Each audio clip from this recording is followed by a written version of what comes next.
Olá pessoal, na aula de hoje falaremos sobre o ajuste do fator de potência do motor síncrono trifásico. Nesse caso, a carga é mantida constante e a corrente de excitação é variável. Então, o que é a carga constante? No eixo, a gente não vai variar a carga, porém nós faremos a modificação da corrente de excitação, também conhecida como corrente de campo. Lembrando que esse enrolamento é alimentado com corrente contínua. Já o enrolamento da armadura, nós alimentamos com uma fonte CA trifásica corrente alternada. Então a gente mede a frequência, lembrando que essa frequência é proporcional aqui à velocidade síncrona, que é igual à velocidade de rotação do eixo, e a tensão da armadura nós podemos medir, assim como a corrente da armadura e a potência trifásica. A gente vai apresentar a seguir 3 condições operativas do motor síncrono, que vão demonstrar essa possibilidade de ajuste do fator de potência. Então a gente mantém a carga constante, modifica a corrente de excitação e com isso também vai fazer o ajuste do fator de potência. A primeira condição operativa é do motor síncrono subexcitado. Por que é este nome? Porque quando nós analisamos o diagrama fasorial, nós verificaremos que a projeção da tensão induzida no diagrama fasorial, a projeção é dada por EF vezes o cosseno do ângulo de carga. E este módulo é menor que o módulo da tensão da armadura aplicada. Lembrando que aqui nós estamos tratando de um circuito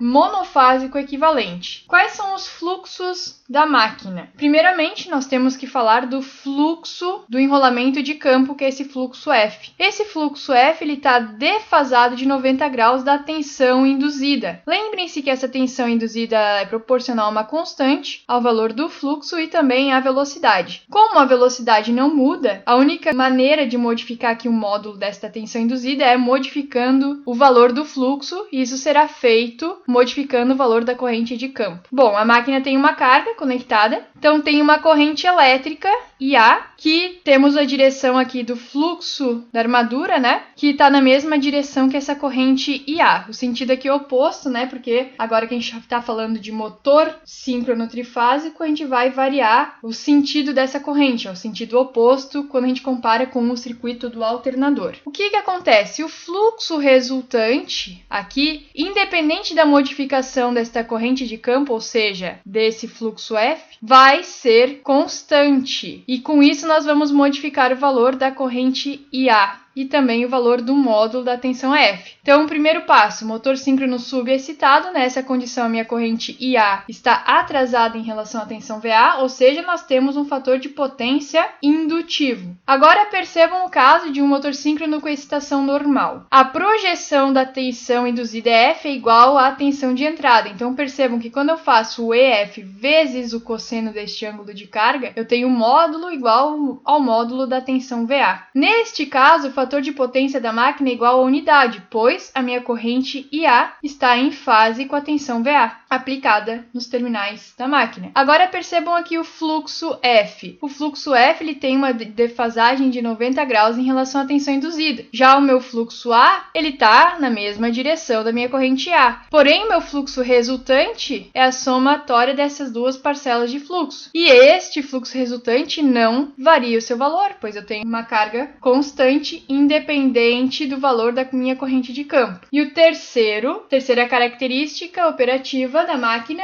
é quando eu tenho o motor síncrono sobreexcitado. Por que este nome? Porque a projeção da tensão induzida F é maior do que a tensão de entrada VA do módulo. O fator de potência da máquina agora é capacitivo, pois a minha corrente da armadura está adiantada em relação à minha tensão da armadura. Agora percebam os fluxos da máquina. Bom, meu fluxo R resultante não variou, é a mesma carga. Mas agora a minha corrente de campo, ela tem um valor superior, porque eu verifico aqui que meu fluxo F tem uma amplitude maior. Percebam também que este fluxo F, mais uma vez, está de 90 graus defasados em relação à minha tensão induzida EF. O meu fluxo da armadura aqui tem o sentido oposto da minha corrente da armadura. E este fluxo resultante é a somatória destes dois fluxos. Agora, pessoal, vamos analisar o efeito das mudanças da corrente de campo. Quando eu analiso a projeção aqui no eixo vertical, a minha potência de entrada, ela tem um valor constante, porque a gente não está variando o torque de carga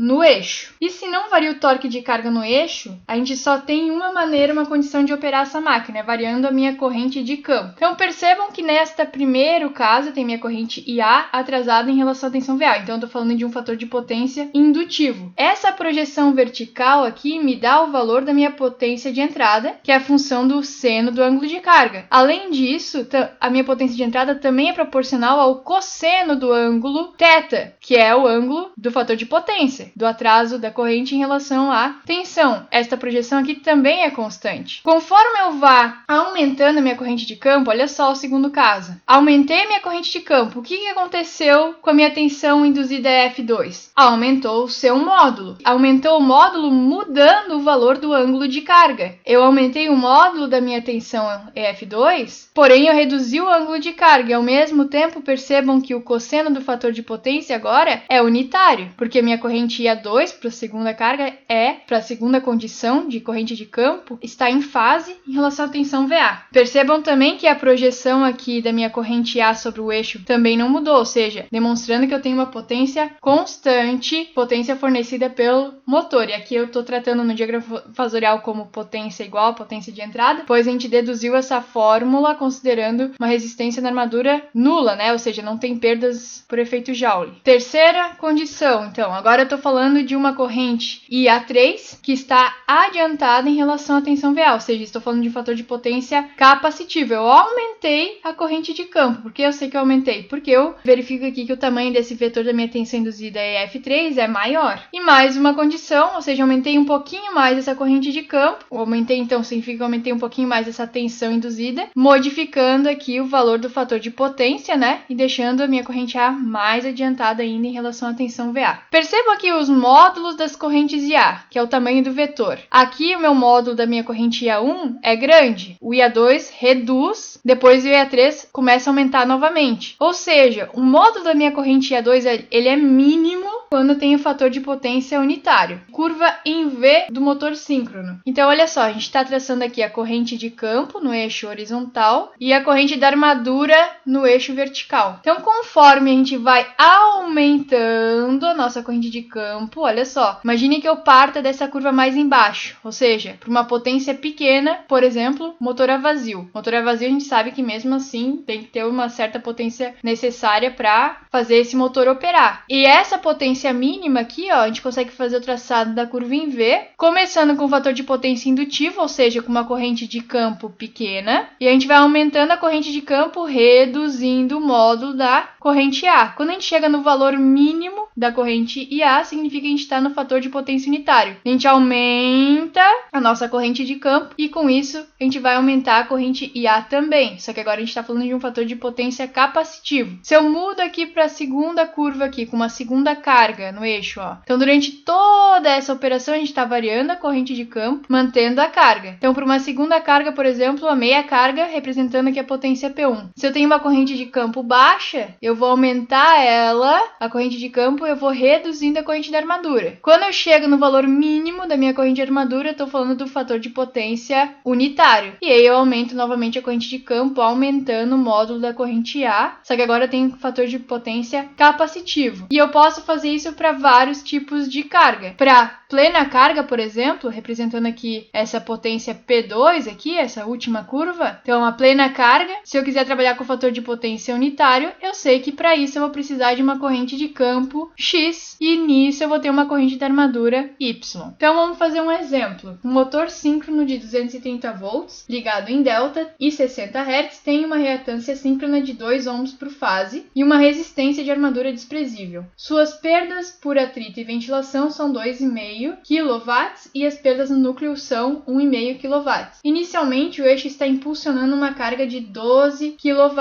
e o fator de potência do motor é 0,8 atrasado. Encontre o valor da corrente da armadura e a força eletromotriz induzida no enrolamento da armadura. Item B. Desenhe o diagrama fasorial inicial deste motor. Item C. Encontre o valor da corrente da armadura, da força eletromotriz induzida no enrolamento da armadura e o fator de potência do motor quando o fluxo do motor for incrementado em 25% a partir das condições iniciais. E no item D, desenhe um novo diagrama fasorial do motor nas condições do item anterior. Então é importante a gente ressaltar que a carga que vai ser impulsionada pelo motor é de 12 kW. E a gente não vai modificar a carga. O que a gente vai fazer? A gente vai aumentar o fluxo do motor. E esse fluxo é o fluxo do enrolamento de campo. A gente vai incrementar ele em 25% em relação às condições iniciais. Então, primeiramente, né, devemos lembrar que a gente está desconsiderando a resistência de entrada. Então, dito isso, a gente vai fazer aqui um curto na resistência no circuito elétrico equivalente. Então, resistência aqui vale 0 ohms. Além disso, a reatância síncrona vale 2 ohms por fase, tá? Nosso gerador está conectado em delta, então a corrente de linha do gerador é igual à corrente aqui aplicada na armadura no circuito por fase. Então, o valor dessa tensão é igual a 230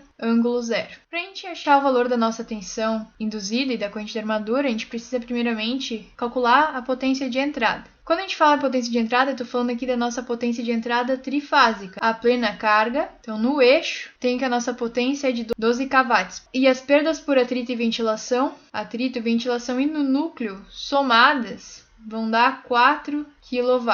Com isso, a gente pode calcular a potência de entrada, considerando que não existe perda aqui na resistência RA. Então, a nossa potência de entrada será igual à potência da carga, que é 12 kW, mais 4 kW.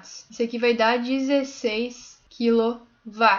A potência de entrada a gente pode calcular de duas maneiras. A primeira maneira é fazendo também raiz de 3 vezes a tensão de linha vezes a corrente de linha, vezes o cosseno do ângulo do fator de potência. A gente sabe o fator de potência dessa máquina. A gente conseguiu medir esse fator de potência. A gente tem esse dado, vale 0,8 indutivo. Outra maneira de calcular a potência de entrada seria através da equação 3 vezes VA vezes EF vezes o seno do ângulo de carga, divididos XS. Lembrando que essa equação desconsidera o valor da resistência RA, tá? Desconsiderando as perdas por efeito Joule no enrolamento da armadura. Obrigatoriamente eu tenho que usar essa primeira equação para calcular o valor da nossa corrente de linha. A nossa corrente de linha será igual à nossa potência de entrada, que eu conheço, divididos por raiz de 3 vezes a tensão de linha vezes o cosseno do ângulo θ. Conhecendo o fator de potência, né, e conhecendo a potência de entrada e a tensão de linha, quanto que a tensão de linha é 230 volts. Então, com isso, eu consigo calcular que a nossa corrente de linha vale 50,204 amperes em módulo. Acontece que eu estou falando da corrente de linha aqui, e eu preciso calcular a corrente da armadura. O gerador está conectado em delta. O módulo, então, da nossa corrente de fase, igual à nossa corrente da armadura, né, é igual ao valor da IL divididos por raiz de 3. Fazendo isso, eu vou ter então que o módulo da corrente A vale 28,986 amperes. Já o ângulo dessa corrente, então, eu vou obter aqui fazendo cosseno na menos 1 do fator de potência. Fazendo o cálculo, né?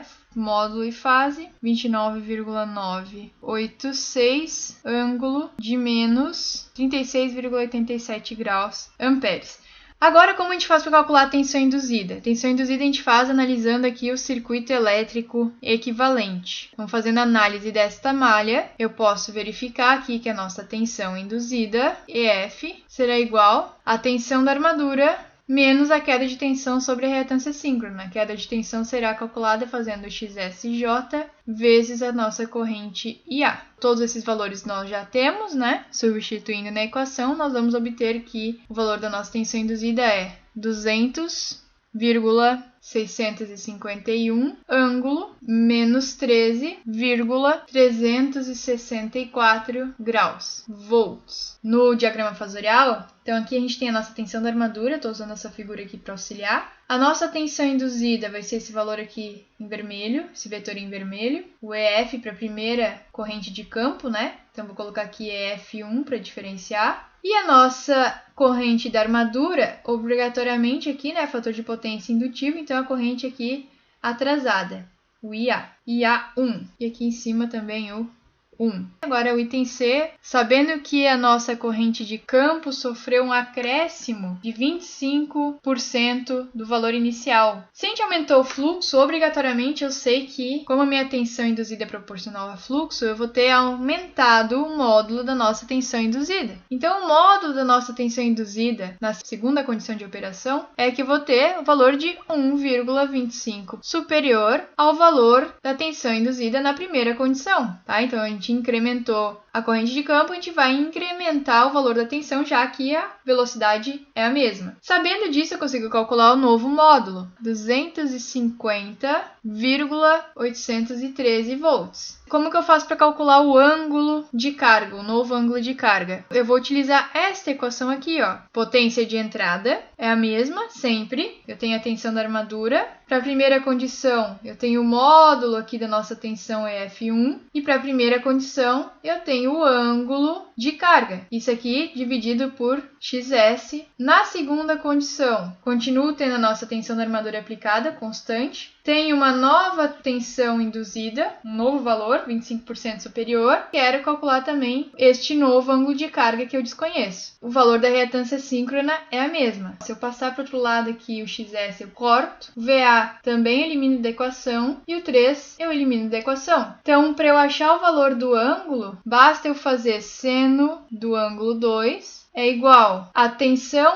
induzida 1 módulo vezes o seno do ângulo 1 que eu conheço, divididos pelo novo módulo de tensão induzida que depende da segunda corrente de campo. O ângulo de carga será igual, então, ao seno na menos 1 de EF1 módulo vezes seno do ângulo 1 divididos por EF2. Fazendo isso, eu vou ter um ângulo de carga de menos 10,66 graus, aproximadamente. Tendo este novo ângulo de carga, eu vou escrever aqui o valor da nossa tensão induzida, EF2, módulo e fase, será então 250,813, com ângulo de menos 10,66 graus volts. A nova tensão induzida, com o ângulo de carga 2 aqui, sendo que o ângulo de carga 1 é superior ao valor. Basta comparar os dois, ó. O ângulo de carga 1 tá aqui, o ângulo de carga 2 tá aqui. A corrente da armadura,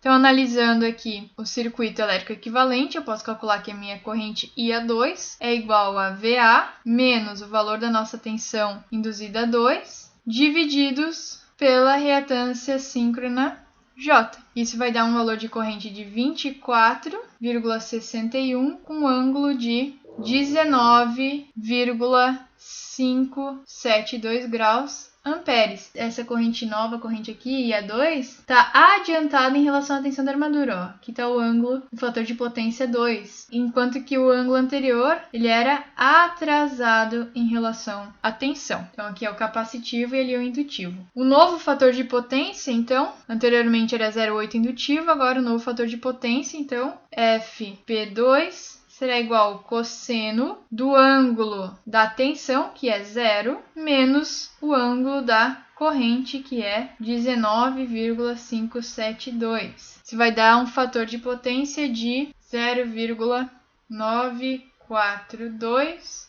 capacitivo. Ok, pessoal? Então, com isso a gente finaliza o exemplo. Obrigada, pessoal!